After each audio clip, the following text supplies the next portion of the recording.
People are all too familiar with Western examples of various frauds and schemes. This is unsurprising, as with limited suppression of news, stories spread around and lies get uncovered, revealing the ingenious designs behind history's greatest frauds. Today, however, I would like to focus on a different fraud case, so monumental that one man was able to bring the largest country in the world to its knees. That man is Sergey Mavrodi. Born in Moscow to a Russian economist mother and Greek-Ukrainian engineer father, Mavrodi showed high aptitude for mathematics and physics at an early age. An all-around genius and one of the most influential people of his time. By a popular narrative, Mavrodi, when he gave the New Year's speech on TV instead of the president, was the one that actually popularized the red blazers that criminal authorities used to wear in Russia during the 90s. He would go on to become a member of the Russian State Duma, for the sole reason of obtaining parliamentary immunity, given that members of the Russian State Parliament could not be prosecuted for any crimes they committed. This will be important later.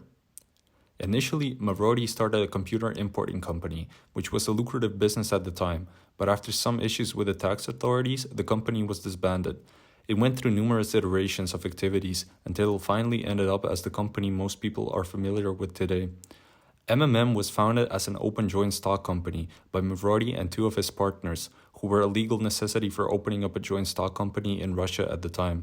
Initially, the company was only allowed to issue 991,000 shares with a nominal worth of 1,000 rubles.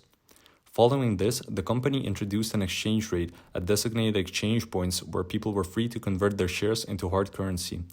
When this proved successful, the company wanted to expand its share issuance, but due to the inability to obtain a license from the finance ministry, Mavrodi had to become creative and launch a type of voucher that would be freely convertible to rubles. These vouchers followed the same exchange principle as the shares, and by all accounts acted in the same mechanism, only with a lower nominal value.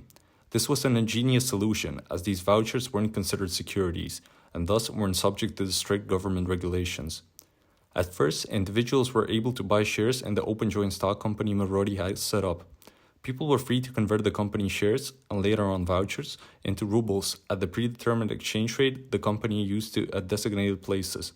These exchange spots were set up throughout all of the cities where the company operated, and people would wait hours in line to be able to exchange their vouchers into currency. To avoid government oversight, the scheme worked as follows. A buyer would come to MMM and voluntarily donate a specific sum of money. In exchange, he would receive souvenir vouchers. And once the buyer went to one of MMM's exchange points, the company would voluntarily donate the money back to the buyer, with interest, in exchange for the vouchers.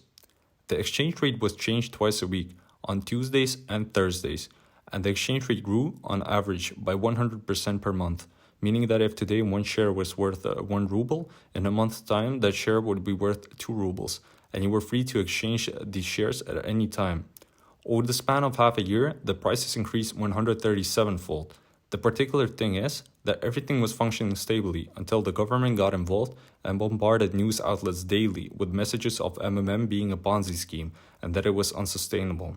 That very same fear may have caused the premature collapse of MMM by means of an old-fashioned bank run. After the government's intervention, this caused a mass panic among investors of MMM, and Mavrodi was forced to reduce the exchange rate between the vouchers and the ruble by 127-fold back to 1,000 rubles. The very next day, Mavrodi stated that he now promised to make the exchange rate grow not by 100% but by 200% monthly, which served to alleviate some investor fears. In a way, Mavrodi completely restarted the same system anew, and people once again lined up to buy the securities that MMM was offering, displaying the same endless greed that led to the collapse of the system in the first place. Approximately 15 million people, by Mavrodi's own account, were victims of his scheme. The money investors brought into MMM was measured by rooms. Due to the vast quantity being invested, it was nearly impossible to count it all. Money was just piled up into rooms for safekeeping.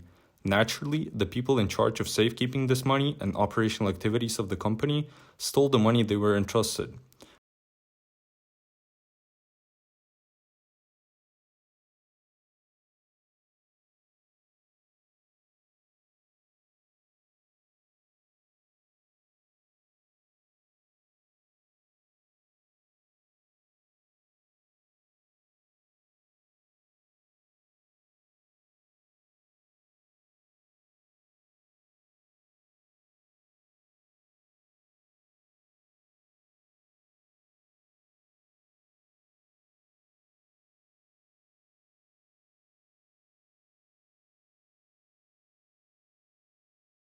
which is strictly denied by the head prosecutor.